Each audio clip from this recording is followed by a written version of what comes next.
l'hôpital est attaché aussi au SMUR. Donc je suis porte-parole de l'association des médecins urgentistes et membre de la direction de la Fédération CGT de la santé et de l'action sociale. Je crois qu'aujourd'hui, il y a nécessité qu'on ait les bons arguments pour s'opposer au projet de démantèlement de l'AP mené par M. Hirsch, mais qui est qu'un faire-valoir.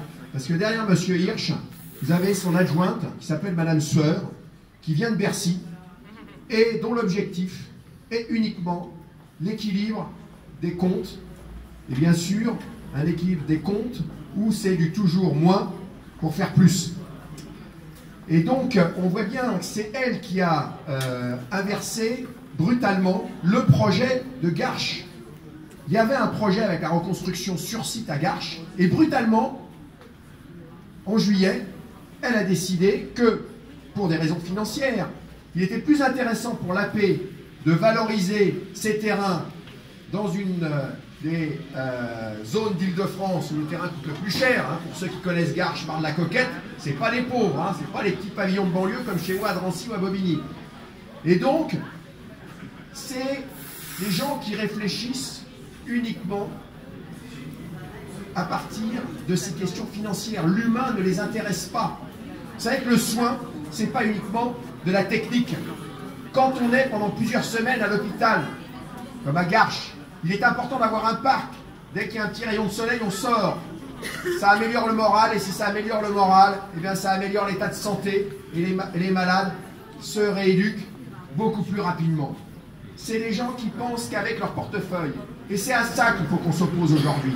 Et ce qu'il faut bien comprendre, c'est qu'aujourd'hui à l'AP, il y a une collusion entre cette direction générale et une partie des médecins. C'est ce qu'on appelle la technostructure médico-administrative. Vous voyez, ces médecins qui ne sont pas intéressés par les malades. Moi, je suis médecin urgentiste. Vous voyez, quand j'ai un collègue qui me dit, donc grand collègue spécialiste des étages, hyper spécialiste de la maladie rare, ton malade pourri, j'en veux pas, il y a un problème. Qu'est-ce que font ces gens-là à l'hôpital? Et ce sont les premiers qui passent leur temps en congrès à l'étranger ou à faire leurs consultations privées à l'intérieur de l'hôpital public. Donc il y a un vrai problème. Ces gens-là, on n'en veut plus. Ils n'ont aucune place à l'hôpital public. Et c'est eux qui défendent. C'est eux les premiers qui défendent l'hôpital Nord. Pourquoi? Parce que c'est un beau joujou, vous comprendrez? Et il y aura moins de lits. Donc il y aura moins de malades pourris. Les vieux, ils iront ailleurs. Ils veulent que des bons malades, et si possible des malades étrangers, avec un gros portefeuille. Et puis surtout, il ne faut pas qu'ils nous emmerdent la nuit, les malades. On les enverra à l'hôtel en face. Puisque ce qui est prévu sur le site, c'est 400 lits en moins, mais 400 places d'hôpital. Pris en charge par qui? Par les mutuelles, c'est-à-dire dans la poche des patients. Parce que la mutuelle, c'est pas la sécurité sociale. D'ailleurs, ne parlez plus de mutuelle, parlez d'assurance. Et il n'y a pas que Bichat-Beaujon. Vous savez, moi, dans mon département, je travaille en Seine-Saint-Denis. Ils veulent fermer Jean Verdier. On a parlé de Garches. L'Hôtel-Dieu, alors qu'on avait gagné le maintien de l'Hôtel-Dieu, ils sont en train de le dépouiller. Avec l'aide de la mairie de Paris, qui est en train de modifier le plan local d'urbanisme pour faire sur une partie de l'Hôtel-Dieu, on ne sait pas quoi, une zone commerciale. Hein, effectivement, pour vendre des sacs Vuitton sur le parvis de Notre-Dame, ça peut être intéressant. Donc, il y a nécessité aujourd'hui, je crois, de discuter dans les services, toutes catégories confondues, de l'agent hospitalier en passant par l'infirmière au médecin, pour convaincre qu'on peut faire autrement. Qu'il faut qu'on crée le rapport de force. On ne le créera pas tout seul, nous les salariés, parce qu'on est la tête dans le guidon, et à l'hôpital, on bosse comme des fous. Quand on rentre chez nous, on se repose, on essaye d'aller aux manifestations, mais sur nos jours de repos, voilà, c'est ça la réalité à l'hôpital. Avec l'épuisement professionnel, le burn-out et la multiplication des suicides, c'est une catastrophe. Et avec un management autoritaire, inacceptable, qui humilie les salariés, aujourd'hui, c'est ça, les pratiques que l'on a dans les services. Donc, la nécessité de cette caravane des luttes, elle ne se discute pas. Il faut qu'on porte ce message à l'intérieur de l'hôpital, mais aussi à l'extérieur. C'est le rôle de la CGT avec l'interprofessionnel, mais aussi les élus, terrain, politique et la population. Avec la population qui aujourd'hui souffre, en particulier en Île-de-France, on parle des déserts médicaux en province, mais les premiers déserts médicaux, ils sont ici en Île-de-France, dans le nord des Hauts-de-Seine, à Gennevilliers, chez moi en Seine-Saint-Denis, il n'y a plus de médecins en ville. Le nombre de médecins généralistes installés diminue.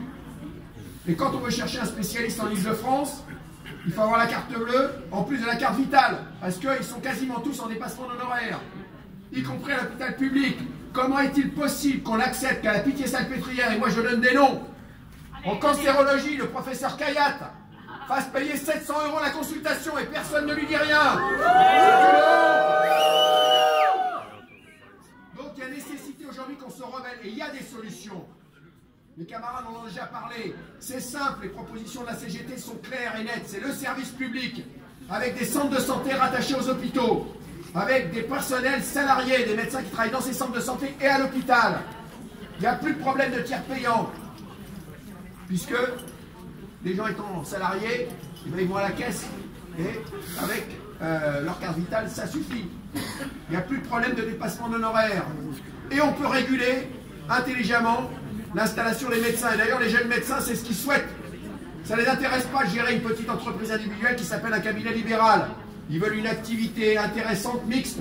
Et quand on leur propose le salariat dans un centre de santé avec une activité hospitalière qui peut être dans l'hôpital local, à l'EHPAD, ou pour les spécialistes, dans un service éventuellement hyper spécialisé de pointe, mais c'est intéressant pour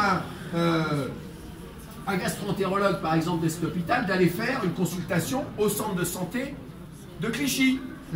Voilà, ça pourrait être intéressant. Et ça permet aussi pour les patients qu'ils aient confiance, puisque c'est une prise en charge cohérente. Ce n'est pas au patient de construire sa prise en charge individuelle.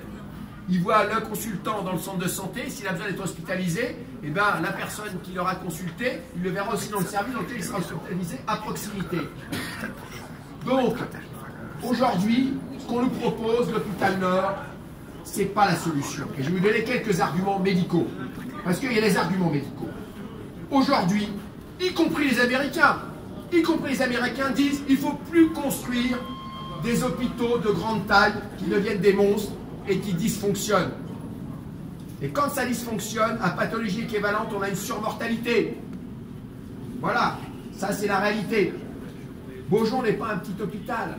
Bichat n'est pas un petit hôpital. On veut les regrouper pour faire un truc monstrueux, où il n'y aura de toute façon pas assez de lits. Moi je suis urgentiste, déjà aujourd'hui, on conserve les patients sur les brancards, et de nouveau cet hiver, il y a les patients parmi les plus faibles, ceux qui sont évacués des EHPAD parce qu'il n'y a pas assez de personnel qu'on va envoyer aux urgences et qui vont mourir sur les brancards. Eh bien, il faut dire aux élus de la République, ceux qui ont voté la loi de finances de la sécurité sociale, là, ils ont une responsabilité morale sur ces personnes âgées qui cet hiver vont mourir sur les brancards aux urgences. Parce qu'aujourd'hui, ils étranglent financièrement les hôpitaux. Ce dont on a besoin aujourd'hui, c'est d'un service public avec des centres de santé rattachés aux hôpitaux, les moyens pour les faire fonctionner. Et effectivement, on a des solutions immédiates qu'on peut proposer à nos élus et qui peuvent être votées immédiatement. Ils ont le choix entre voter l'abrogation de l'ISF ou voter la suppression d'un impôt injuste qui est la taxe sur les salaires. La taxe sur les salaires, regardez bien sur vos fiches de paye, c'est 12% de votre salaire qui est prélevé par l'État. C'est un impôt injuste. Moi, je suis pour l'impôt, mais je suis pour l'impôt juste et pour supprimer les impôts injustes. Le camarade tout à l'heure parlait de 50 000 emplois qu'on pouvait créer. Non, c'est beaucoup plus.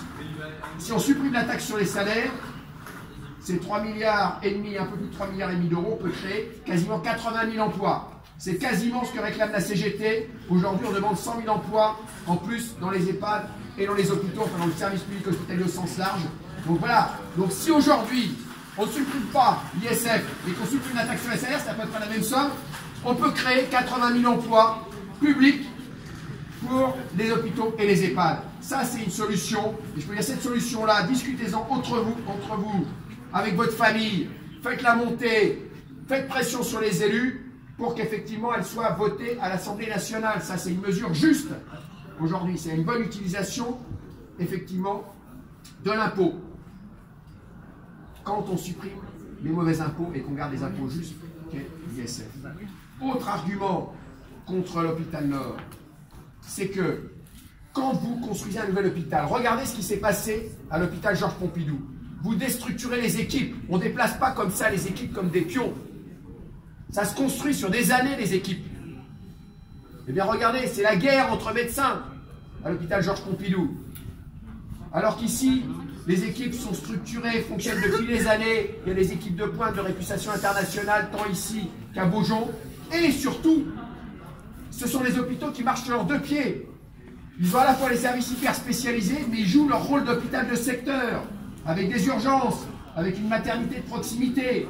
Ça, c'est important. Et quand on nous dit, c'est pas réhabilitable, mais ils se foutent de la gueule du monde.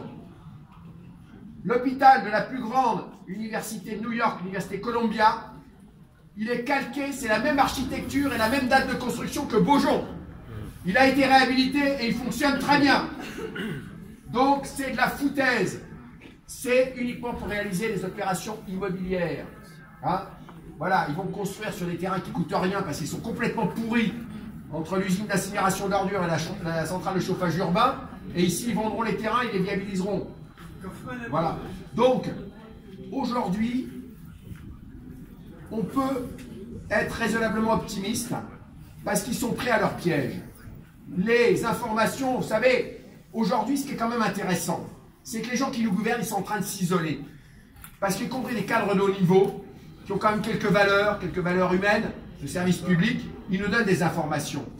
Et l'opération Hôpital Nord, elle a un petit peu de plomb dans l'aile, parce que financièrement, ça ne tient pas. Ils nous annoncent 1 milliard d'euros, ça risque de coûter 1,5 milliard. C'est pas la même chose que d'engager la réhabilitation de Bichat et Beaujon par étapes sur 10 ans. Pour effectivement les remettre à des normes plus acceptables, parce que là on les a laissés. Vous savez, c'est facile de dire qu'un hôpital est pourri. Vous n'investissez pas, comme c'est le cas à Bichat et Beaujon, pendant 10 ans, et puis les bâtiments sont dégueulasses. Et on vous dit, oh là là, ça va coûter très cher à réhabiliter. Maintenant, on veut des projets de réhabilitation de Bichat et de Beaujon, et non pas balancer 1,5 milliard dans une opération comme celle qui est prévue. Donc on a ces arguments-là, il faut qu'on pousse. Et surtout, ce qui est important, c'est que on n'est pas tout seul. Des luttes se mènent dans toute la France sur les mêmes revendications. Vous savez, pour prendre l'exemple de Garches, et je terminerai là-dessus pour ne pas être trop long, on a été avec une camarade qui représentait le syndicat de l'hôpital de Garches, dans l'hôpital Henri Gabriel, qui est l'hôpital du handicap des hospices civils de Lyon, où ils veulent faire exactement la même opération. C'est 18 hectares, très bien situés. C'était un don, avec une belle maison bourgeoise, et puis des bâtiments. Vous avez 2 gymnases, vous avez une piscine de balnéothérapie, c'est très agréable pour les patients. Et ils veulent les transférer, ces patients, dans un bâtiment pourri de l'hôpital militaire des Genettes à Lyon, qui est en déshérence. Donc c'est exactement la même opération qu'à Garches. Donc il faut qu'on fédère ces luttes. Le rôle des caravanes des luttes, c'est qu'on fédère ces luttes, qu'on en parle autour de nous. Vous savez, la meilleure médiatisation, c'est d'en parler autour de nous, avec nos amis, nos familles, pour faire monter la mobilisation et dire non, il y a d'autres solutions. Donc je pense que, effectivement, quand on a commencé la lutte, on disait, oh là là, ça sera très difficile, c'est déjà acté, c'est pas la peine de se battre. Non, non. Vous savez, la bonne formule, c'est que si on se bat, on peut perdre, mais si on se bat pas, on a déjà perdu.